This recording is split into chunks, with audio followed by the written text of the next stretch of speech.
Video शुरू करने से पहले अगर आपने अभी तक हमारे चैनल को सब्सक्राइब नहीं किया है तो बराए मेहरबानी अभी वीडियो के नीचे दिए गए सब्सक्राइब ऑप्शन पर क्लिक करें और बेल आइकन को दबा दें ताकि हमारी नई वीडियोस बआसानी आप तक पहुंच। क्लब हाउस पर तारक अबरार ऑफिशियल रूम में फ़िक्र अमल सिलसिला के तहत दूसरी किस्त लेकर हम आपकी खिदमत में हाज़िर हैं और मैं हूं आपका मेज़बान मुश्ताक खालिद चौधरी। मेरी तरफ से सलाम कबूल फरमाएं। सामीन कराम, उम्मीद करता हूं कि आप सब बखैर व आफियत होंगे। अल्लाह ताला आप सबको अपनी हिफ्ज़ व अमान में रखे। आप सबको यहाँ देखकर बहुत खुशी हो रही है। जैसा कि आप जानते हैं कि पिछली बार इस सिलसिला के तहत हमने पहला प्रोग्राम मुनक्कद किया जिसमें स्वीडन से डॉक्टर आरिफ महमूद कसाना साहब हमारे मेहमान थे, जिन्होंने बच्चों की तरबियत पर अपने ज़री ख़यालात से नवाजा और अल्हम्दुलिल्लाह आप सब के ताउन से बहुत ही कामयाब प्रोग्राम रहा और लोगों ने काफ़ी अच्छा फ़ीडबैक दिया। आज इस सिलसिला के तहत दूसरी किस्त लेकर हम आपकी खिदमत में हाज़िर हैं और आज हमारे मेहमान हैं नवाबुद्दीन कसाना साहब, जो किसी तारुफ़ के मोहताज नहीं। हमारे आज के इस प्रोग्राम का मौजू है अखलाकी तालीमात का फ़रोग़ ज़रूरी क्यों। इस मौजू के तहत आज हमारे मेहमान अपने ज़री ख़यालात से नवाजेंगे। मैं बताता चलूँ कि आज के इस प्रोग्राम में मेरे साथ मॉडरेटर हैं इमरान फरीदी साहब, जो किसी तारुफ़ के मोहताज नहीं, मारूफ़ कालम नवीस और अदीब हैं। दूसरे मॉडरेटर हैं तारक अबरार साहब, नौजवान सहाफ़ी, कालम नवीस, मुतरजम और मुसन्निफ़ हैं। आज के इस प्रोग्राम में हमारे साथ ताउन किया है उर्दू लिटरेरी सर्कल ने। सामीन कराम, आज के इस प्रोग्राम की तरतीब यूँ रहेगी कि मेरे बाद आज हमारे मेहमान का तारुफ़ पेश करेंगे तारक अबरार साहब। उसके बाद सेशन संभालेंगे इमरान फरीदी साहब। नवाबुद्दीन कसाना साहब के ज़री ख़यालात के बाद सवालात व जवाबात का सेशन होगा जो इमरान फरीदी साहब संभालेंगे और आखिर पे शुक्रिया के कलमात अदा किए जाएंगे और उसी के साथ प्रोग्राम इख्तिताम पजीर होगा। मैं उम्मीद करता हूँ कि पिछले प्रोग्राम की तरह आप सब ख़वातीन व हज़रात हमारे साथ यूं ही बने रहेंगे ताकि इस प्रोग्राम को कामयाब बनाने में आप सब का ताउन हासिल रहे। मैं ज़्यादा देर आप सब के दरमियान हायल न रहते हुए दावत सुखन दूंगा तारक अबरार साहब को कि वो मेहमान का तारुफ़ पेश करें। तारक अबरार साहब। नवाबुद्दीन किसाना का ताल्लुक़ ज़िला उधमपुर के इलाका कराई से है। आप एक अदब नवाज, उर्दू दोस्त, खुश मजाज, मुखलिस, संजीदा शख्सियत के मालिक हैं। आप एक फ़िक्शन राइटर हैं। आपके अफ़साने आए रोज़ ना सिर्फ जम्मू व कश्मीर बल्कि हिंदुस्तान के मुख्तलिफ़ अखबारात और रसाइल में भी छपते रहते हैं। मौसूफ़ के अफ़सानों का बुनियादी मकसद इखलाकी तालीमात का फ़रोग़, समाजी बुराइयों को मंज़र आम पर लाना और कुरान और हदीस की रोशनी में समाज की इस्लाह होता है। हमदर्दी और कम गोई, इखलास जैसी सिफ़ात आपकी शख्सियत के अहम पहलू हैं। गो के उर्दू नवाबुद्दीन किसाना का बाकायदा मज़मून नहीं रहा, लेकिन अफ़साना निगारी के ज़रिए आप उर्दू की तरक्की के लिए शानदार खिदमात अंजाम दे रहे हैं। आपका 3 दर्जन के करीब अफ़सानों पर मुश्तमिल अफ़सानवी मजमूआ बहुत जल्द मंज़र आम पर आने की तवक्का है। मौसूफ़ शायरी भी करते हैं। नवाब साहब का मताला भी काफ़ी वसी है। बिलखसूस समाजी मसाइल पर नवाबुद्दीन किसाना साहब की निगाह गहरी है।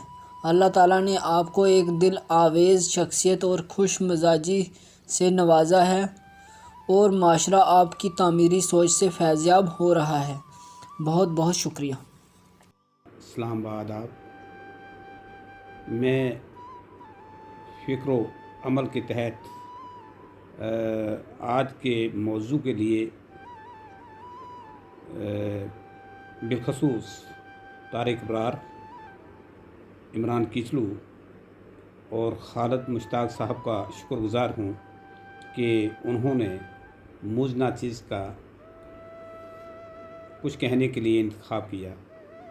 اخلاقی تعلیم کا فروغ ضروری کیوں اتنا ہمہ گیر اور بابوست موضوع ہے کہ مجھے ڈر لگتا ہے کہ میں اس کے ساتھ انصاف بھی کر پاؤں گا کہ نہیں۔ پھر بھی اللہ کا بڑا کرم ہے کہ میں آپ جیسے شائقین علم و ادب سے گفتگو کے اعزاز سے سرفراز ہو رہا ہوں۔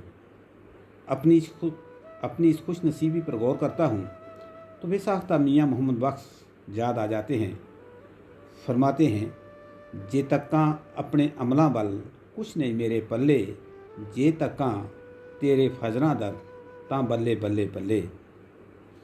اب میں اصل موضوع کی طرف آتا ہوں۔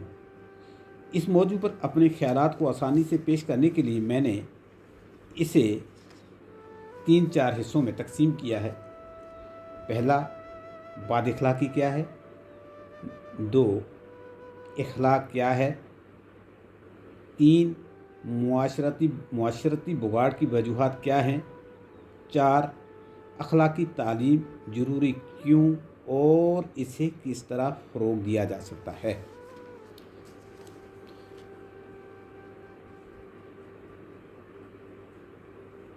اب میں پہلے حصے پر آتا ہوں، یعنی بد اخلاقی کیا ہے۔ جس شخص نے اندھیرا نہیں دیکھا اسے کیا خبر کہ روشنی کی قدر و قیمت کیا ہے۔ ہر وہ بات جو اخلاقیات کی ضد میں ہو بد اخلاقی کے دائرے میں شمار ہوتی ہے۔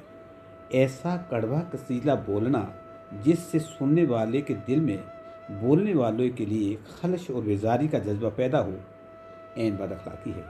اس کے علاوہ نفرت، بغض، کینہ پروری، منافقت، غصہ، غیبت، بے صبری بھی بدترین قسم کی بد اخلاقی میں شمار ہوتے ہیں۔ اب سوال اگلا ہے کہ اخلاق کیا ہے؟ منہ سے اچھا، میٹھا اور نبات طلع بولنا اچھے اخلاق کی ابتدا ہے۔ اچھے اخلاق کے لیے اچھی سوچ کا ہونا بھی ضروری ہے۔ اچھی سوچ کے لیے اچھے ماحول کا ہونا ضروری ہے۔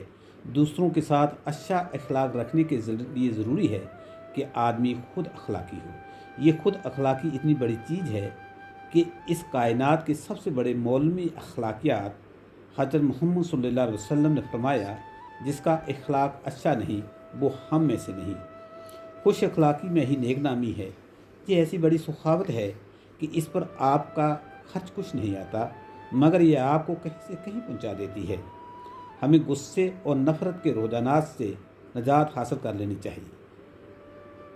نفرت جنگل کی آگ کی طرف سے کہیں زیادہ خطرناک ہے، یہ ملکوں اور قوموں کو جلا کر رکھ دیتی ہے۔ نفرت کے بجائے ہمیں محبت کا رویہ اختیار کرنا چاہیے اور کوئی بات ایسی نہیں کرنی چاہیے جس سے کسی کی دل شکنی ہو۔ میاں محمد بخش کیا خوبصورت فرماتے ہیں، مندر ٹا دے مسجد ٹا دے جے کچھ ٹہندا، ایک بندے دا دل نہ ٹامی تے رب دلاں وچ رہندا۔ غیبت اخلاق کو برباد کر دیتی ہے۔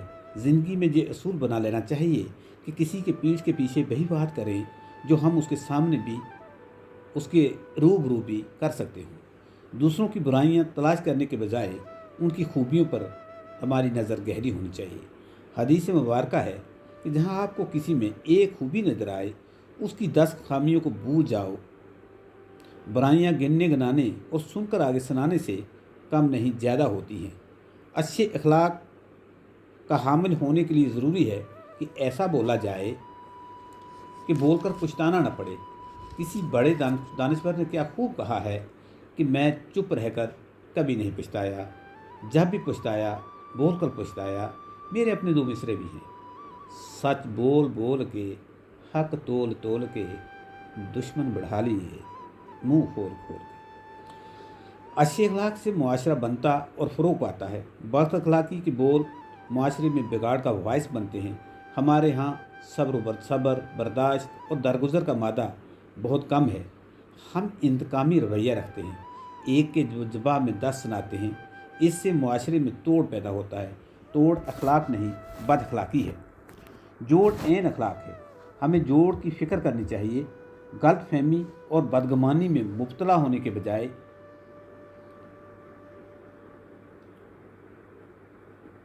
होने के बजाय हमें अखलाकी रवैया अख्तियार करना चाहिए। बदगुमानी और गलतफहमी आदमी को अंदर ही अंदर इस तरह बर्बाद कर देते हैं जिस तरह कीड़ा लकड़ी को बर्बाद कर देता है। अच्छे अखलाक का ये भी तकाजा है कि एक सब के लिए तो सब एक के लिए जिए। इस जुमले को ज़रा गौर से सुने कि एक सब के लिए तो सब एक के लिए। जब चीज़ें माशरे में फ़रोग पा जाती हैं तो एक खुशगवार और पुरअमन मुआशरा वजूद में आ जाता है। इसके लिए ज़रूरी भी है कि अहले मुआशरा के अंदर दूसरों के लिए कुर्बानी और एहसास का जज्बा पैदा किया जाए। अपने नुक्ता नज़र से, अपनी हद से या अपने हक़ से थोड़ा सा पीछे हट जाना फितने के सद्देबाब का बेहतरीन हल है। वो बात जिससे फितना रोके और मुआशरे में अमन की खुशबू फैले एन अखलाक है। इखलाक वहदत आदमियत की बात करता है, इखलाक वहदत आदम की बात करता है। इखलाक इंसानों को इंसानों से जोड़ता है, अखलाक कौमों को कौमों से जोड़ता है। लेकिन नफ़रत, बुग़्ज़ और कीना इंसानों को तोड़ते हैं, जोड़ते नहीं। इनसे बचना चाहिए। लेकिन जब हम अखलाकियात की बात करते हैं तो ये बात ध्यान में रहनी चाहिए कि अच्छा अखलाक देर पा असर तभी छोड़ता है जब मुआशरे के इखलाक में किरदार की खुशबू भी शामिल हो। कहते हैं कि हम जैसा खाते हैं वैसा ही हमारा खून और जहन बनता है। इसलिए अच्छे किरदार के लिए ज़रूरी है कि हमारी ग़िज़ाओं में लुक़्मा-ए हलाल शामिल हो। एक दफ़ा हराम से बचने और हलाल पर चलने की राहें हमवार हो जाएं तो फिर अखलाकियात और इंसानियत की मंजिलें खुद ब खुद तय हो जाती हैं। अब हम मौजू के अगले हिस्से की तरफ चलते हैं कि आखिर मुआशरती बुगाड़ और बद अखलाकी के चलन की वजूहात क्या हैं।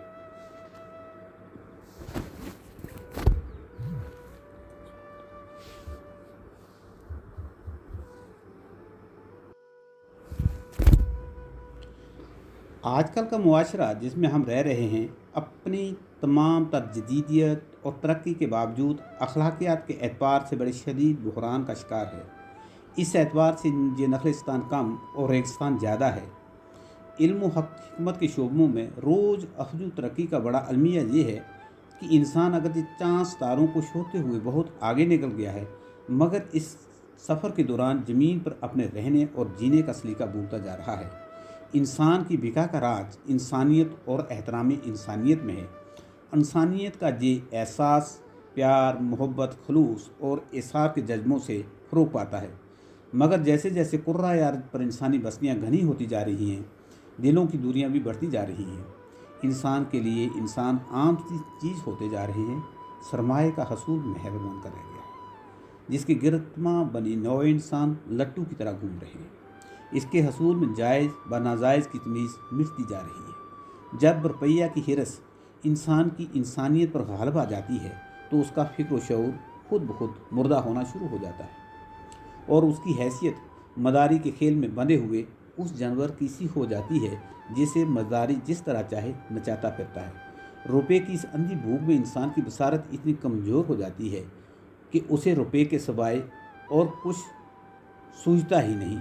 रुपये की इस दौड़ में खलस, बुग़्ज़ और नफ़रत और अदावत के जज्बे फ़रोग पाते हैं, जिससे मुआशरे में फसाद की आग भड़कती है। शायद यही वो हक़ाइक़ थे जिनको मद्देनज़र रख कर आज से बरसों पहले शायर मशरक़ अल्लामा मोहम्मद इकबाल अलैहिर्रहमा ने फरमाया था, दिल के लिए मौत है मशीनों की हुकूमत, दिल के लिए मौत है मशीनों की हुकूमत, एहसास मरब्बत को कुचल देते हैं हालात। कहते हैं बाक़ियात से वजूहात कहीं ज़्यादा अहम और काबिल तवज्जो होती हैं। जब हम मुआशरती बहरान की वजूहात पर गौर करते हैं तो चंद एक वजूहात नुमायाँ तौर पर उभर कर सामने आती हैं जो कि हस्ब ज़ैल हैं। कुंबे का इंतशार नंबर 1 और तालीम से अखलाकियात की नफ़ी। वर्र सगीर में कुंबे की बड़ी अहमियत रही है और आज भी है। इसने फ़र्द की तामीर में अहम रोल अदा किया है। इसे अगर अफराद साजी और करदार साजी का अवलीन अदारा कहा जाए तो बेजा नहीं होगा। इंसान के बढ़ने और बिगड़ने में कुंबे का बड़ा हाथ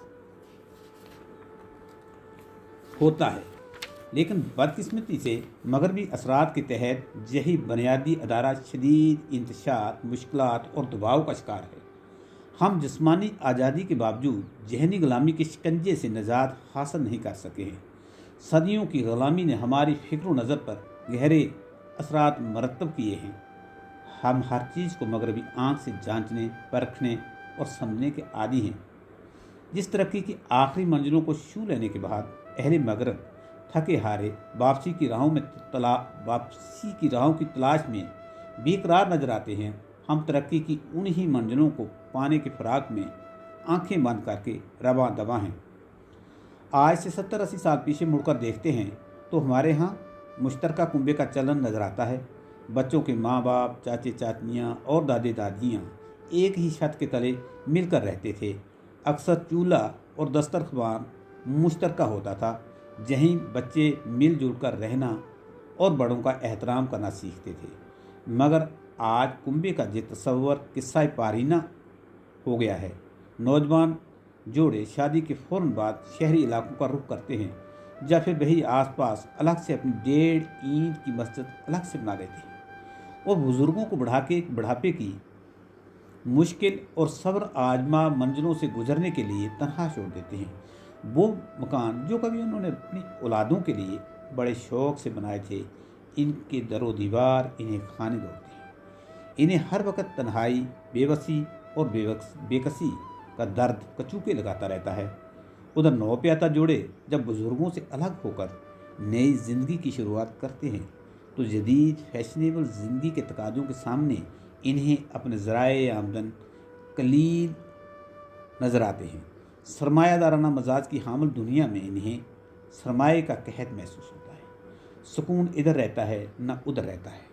और फिर ये नौ ब्याहता जोड़े चारों नाचार अपने मासूम बच्चों को नौकरों और आयाओं के रहम करम पर छोड़कर सरकारी या गैर सरकारी नौकरी की सूरत में रुपया कमाने निकल खड़े होते हैं।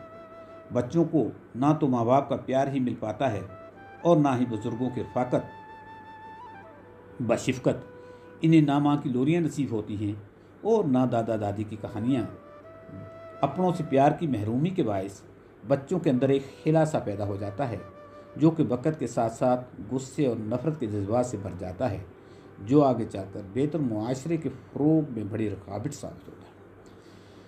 वो वक़्त क्या थे जब मर्द रोटी की तलाश में घरों से दूर दूर निकल जाया करते थे और पीछे घर में इनकी बीवियाँ और बुज़ुर्ग घरेलू माहौल में रहकर इफ़राद साजी, करदार साजी और कौम साजी का अहम फरीजा अंजाम दिया करते थे। इनफरादी सतह पर कौम घरों में तैयार होती थी और जब ये तैयार शुदा लोग अपनी ज़िंदगी के मुख्तलिफ मैदानों में उतरते थे तो मुल्क व कौम को हर बात में तरजीह देकर बहुत आगे ले जाया करते थे। मगर अब ये सब कुछ बिखरता ही चला जा रहा है।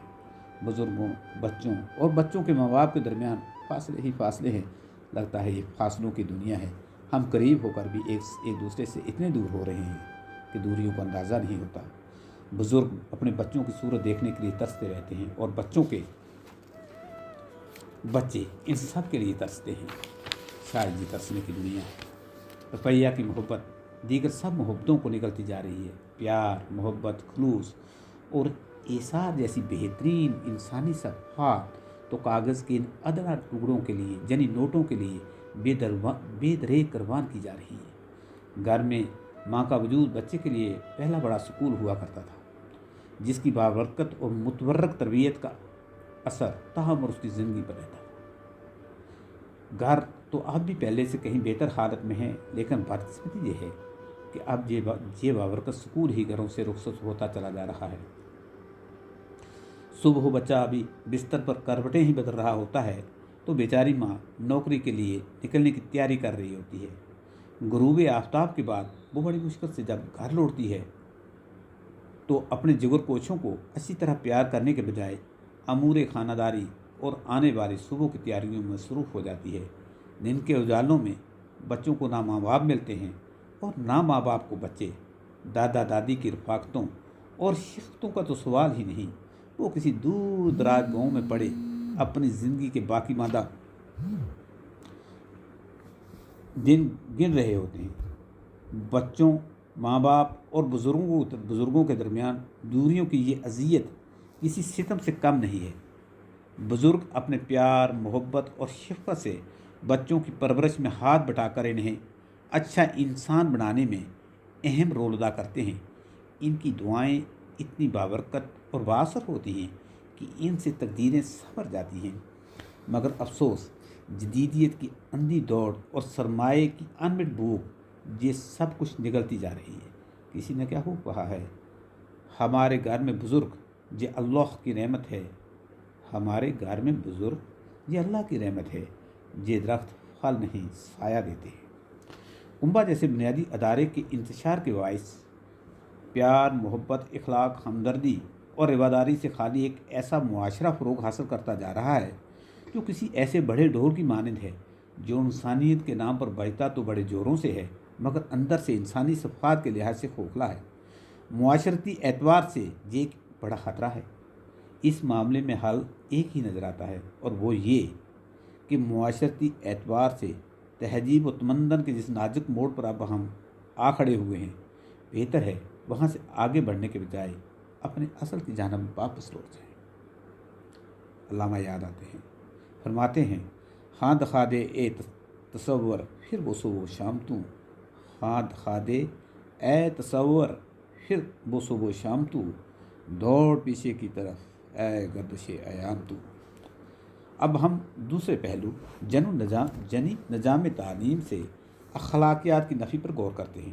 انسان کے لیے تعلیم و تربیت کی بڑی اہمیت ہے۔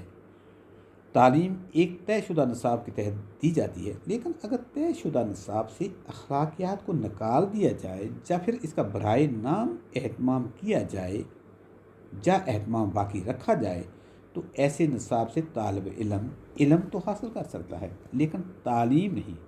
تعلیم تو کسی اور ہی شے کا نام ہے۔ یہ انسان کی شخصیت کو بحیثیت مجموعی متاثر ہی نہیں کرتی بلکہ اسے ہمہ گیر تبدیلیوں سے ہمکنار بھی کرتی ہے۔ تعلیم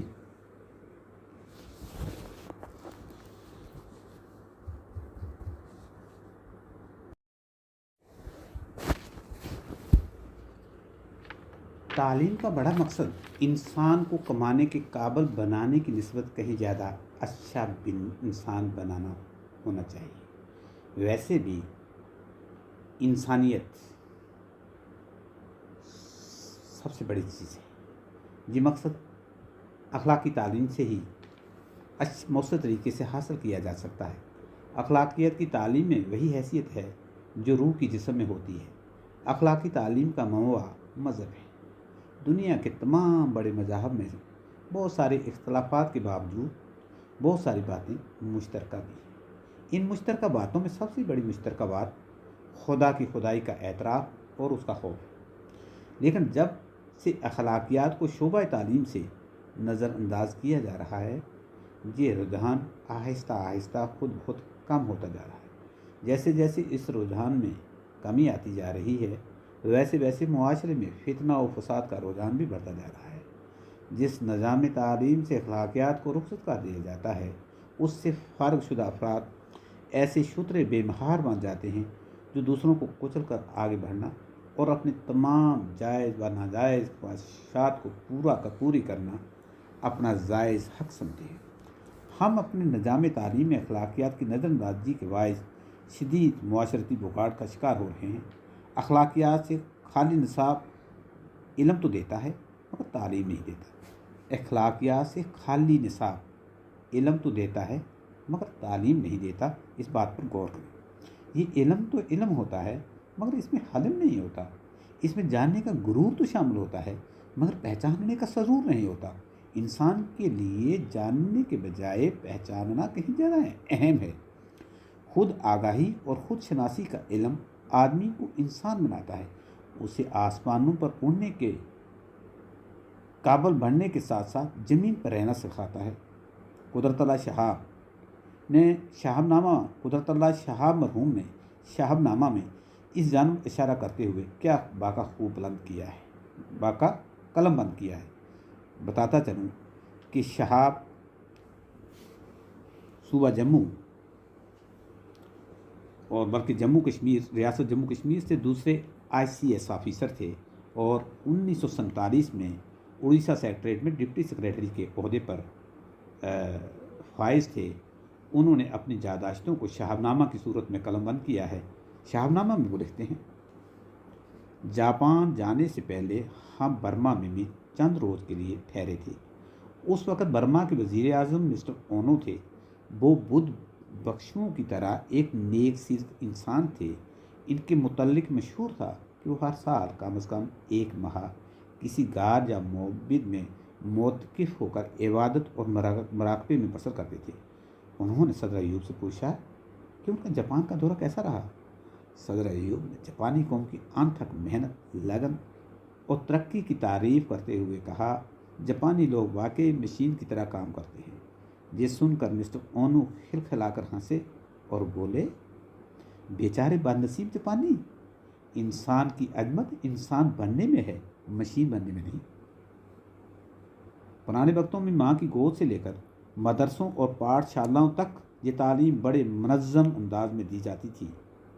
یہی وجہ تھی کہ اس سے فارغ التحصیل لوگ چاہے روپیہ کمانے کی چلتی پھرتی اچھی مشین نہ بھی بن سکتے تھے، مگر اچھے انسان ضرور بن جاتے تھے۔ معاشرے میں ہر طرف پیار، محبت، رواداری، افہام و تفہیم اور بھائی چارے کا ماحول رہتا تھا۔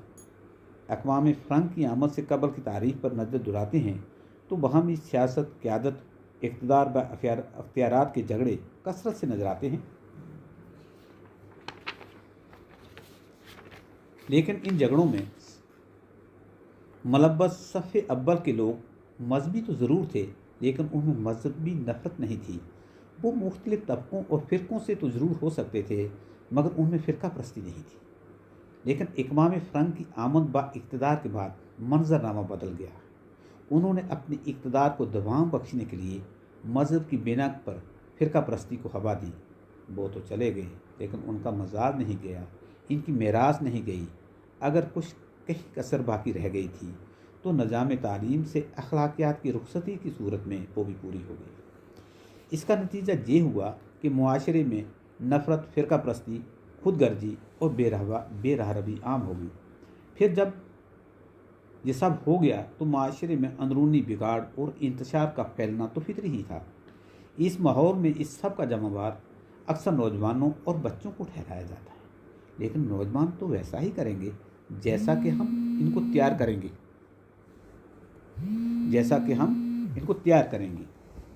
انہیں بد اخلاقی، انہیں اخلاقی تربیت گھروں میں نہ بزرگوں کی شفقت اور رفاقت میں ہی نصیب ہوتی ہے اور نہ پوری طرح سے ماں باپ کی۔ آخر یہ سب کروانے کے لیے اسکول ہی رہ جاتے ہیں، لیکن وہاں نصاب میں نہ تو اخلاقیات کو کوئی خاص مقام حاصل ہے اور نہ ہی اس کی تعلیم کا کوئی مناسب انتظام ہے۔ وہاں سارا زور اسے اچھا انسان بنانے کے بجائے روپیہ کمانے کی بہتر اور کارگر مشین بنانے پر صرف ہوتا ہے۔ ماں باپ بھی بچے کی اخلاقی تربیت کرنے کے بجائے اپنا زیادہ تر زور اسی طرف لگاتے ہیں۔ کہتے میں ہیں کہ آپ کنویں میں جو آواز دو گے ویسی ہی آواز آپ واپس سنو گے، یعنی آپ جیسا بچہ کو بناؤ گے ویسا ہی اسے اخلاقی صورت میں پاؤ گے، ویسا ہی آپ اس کو تیار پاؤ گے۔ آخر بچہ اخلاقی تربیت کے لیے جائے تو کدھر جائے؟ ایسا علم کی حد تک تو علم ہو سکتا ہے، لیکن یہ بچوں کو حلال و حرام کی تمیز نہیں سکھاتا ہے۔ یہی وجہ ہے کہ اس علم سے فارغ التحصیل افراد جب عملی زندگی میں داخل ہوتے ہیں تو ان کا سارا زور روپیہ بنانے پر ہوتا ہے۔ ان میں سے جو لوگ بڑے بڑے عہدوں پر پہنچتے ہیں ان میں سے بہت سوں کا دامن جلدی ہی رشوت خوری، چوری اور بدکاری جیسے سیاہ دبوں سے داغدار ہو جاتا ہے۔ حضرت علامہ علیہ الرحمہ کیا خوب فرماتے ہیں، گیلا ہے یارب خداوندان مکتب سے مجھ کو، گیلا ہے یارب خداوندان مکتب سے مجھ کو، سبق شاہین بچوں کو دے رہے ہیں خاک بازی کا۔ اب سوال پیدا ہوتا ہے کہ اس صورتحال میں معاشرتی فلاح و بہبود کے لیے کیا کیا جائے۔ یہیں سے میرا اس کا وہ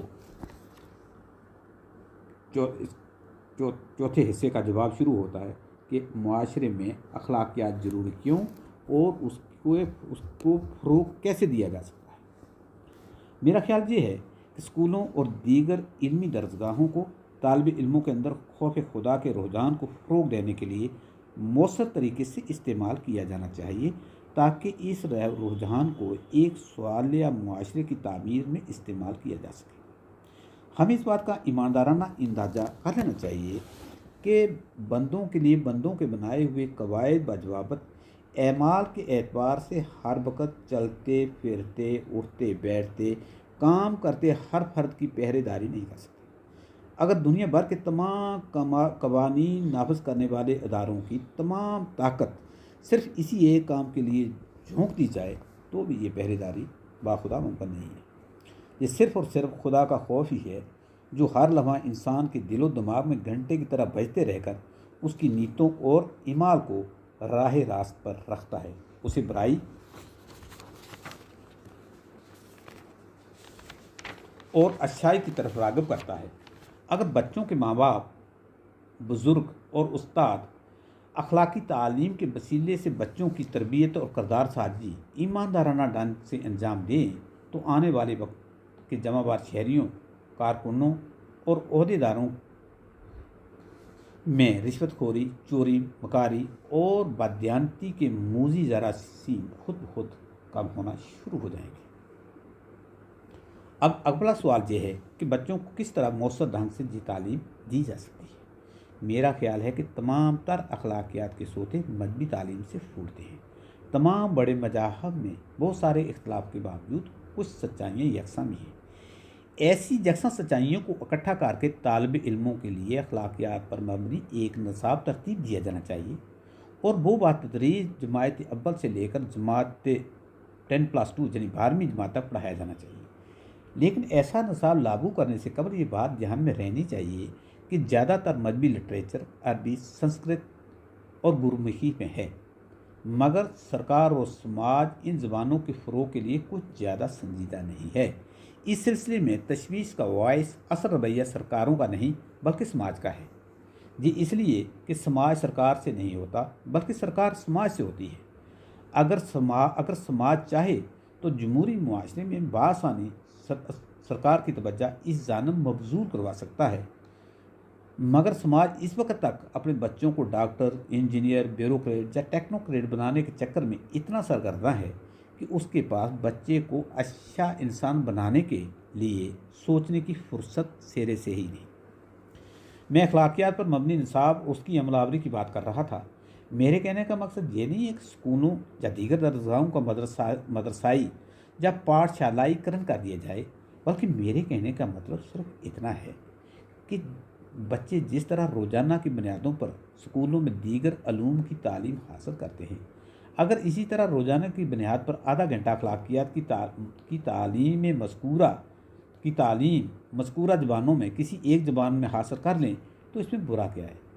ہمیں یہ یقینی بنانا چاہیے کہ طالب علم خواہ آرٹس پڑھے، سائنس پڑھے یا کامرس، اسے اخلاقی تعلیم کے حصول کے لیے مذکورہ مضامین یعنی عربی، سنسکرت اور گرمکھی میں سے کسی ایک کا انتخاب کرنا لازمی ہوگا۔ اس نہج پر کم از کم جماعت 12ویں تک اخلاقیات کا پڑھایا جانا لازمی ہونا چاہیے، تاکہ ہمارا بچہ اچھا ڈاکٹر، انجینئر اور بیوروکریٹ، ٹیکنوکریٹ، تاجر یا سیاستدان بننے کے ساتھ ساتھ اچھا انسان بھی بن جائے۔ اخلاقیات پر مبنی نصاب کی تیاری کے لیے ماہرین تعلیم، دانشوروں اور مذکورہ زبانوں کے عالموں پر مبنی ایک کمیٹی بنا کر یہ کام اسے سونپ دیا جانا چاہیے، اور پھر اس کمیٹی کی سفارشات کے مطابق یہ نصاب لاگو ہونا چاہیے۔ رزق صرف اور صرف اللہ دیتا ہے، اور وہ اپنے نیک بندوں کی دعاؤں کو سنتا اور ان کی حاجتیں پوری کرتا ہے۔ اپنے ایسے صاحب یقین بندوں کو اللہ مایوس نہیں کیا کرتا، وہ ان کے لیے رزق کے دروازے کھول دیتا ہے اور ان کے لیے وہاں سے رزق کے اسباب پیدا کرتا ہے جہاں سے انہیں ملنے تک کا گمان نہیں ہوتا۔ اگر اخلاقی تعلیم کے ذریعے سے بچے کے اندر اتنا سا یقین پیدا ہو جائے تو آج کا بچہ کل کا جمع وار شہری بن کر رشوت خوری، مکاری، عیاری اور بددیانتی جیسے امراض سے آہستہ آہستہ نجات حاصل کر لے گا۔ ایسا کرنے سے معاشرے کے اندر محبت، خلوص، رواداری اور بھائی چارے کی فضا قائم ہو جائے گی۔ नफ़रत, हकारत, हसद, बुग़्ज़ और फ़र्क़ा परस्ती का जोर कम होना शुरू हो जाएगा। इस हसीन ख्वाब की शर्मंदा ताबीर होने की उम्मीद इसलिए भी है कि मज़कूरा अखलाकी निसाब की अमलावरी की सूरत में आज का तालिब इल्म या मुस्तक़बिल का जमाबार शहरी दूसरों की सुनी सुनाई बातों पर अमल करने के बजाय अपने मज़हब की रूह से आशना होकर हालात और वाक़यात के हवाले से अपना फ़ैसला खुद करने का अहल होगा। जब उसमें ये खूबियाँ पैदा हो जाएंगी तो वो बाअखलाक बन जाएगा। जब बाअखलाक बन जाएगा तो मुआशरा अच्छा होगा। अखलाक से ही माशरे बनते हैं, अखलाक से ही मुआशरे बढ़ते हैं, अखलाक से ही मुआशरे फ़रोग़ पाते हैं। अखलाक फूल है, अखलाक खुशबू है जो फैलती ही चली जाती है। बस इतना कहूँगा, गरीब शहर हूँ सुन ले मेरी फरियाद, गरीब शहर हूँ सुन ले मेरी फरियाद कि तेरे सीने में हूँ, तेरे सीने में भी हूँ क़यामतें बाद। शुक्रिया।